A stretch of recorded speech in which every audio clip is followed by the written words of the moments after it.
Hey guys, welcome back to TechMan. Today, let me show you how to get big plants on Roblox Grow A Garden. In Grow A Garden, getting big plants depends on both luck and strategy. Some massive plants, like a giant carrot, can appear naturally, but bigger sizes are more likely when using sprinklers.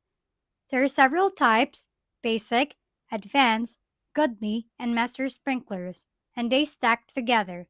Though using multiple of the same type won't increase growth, only range. For plant specific growth, use sprinklers like Sweet Soaker, which boost only melons. To maximize results, place your sprinklers first, then plant your seeds, and use a watering can to speed growth. Over time, you'll notice plants near multiple sprinklers, like a Rosy Delight, grow much larger than those without.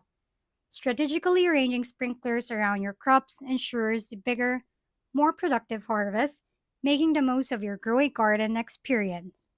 If we've been helpful, kindly give us a thumbs up and don't forget to hit the subscribe and bell button for more contents.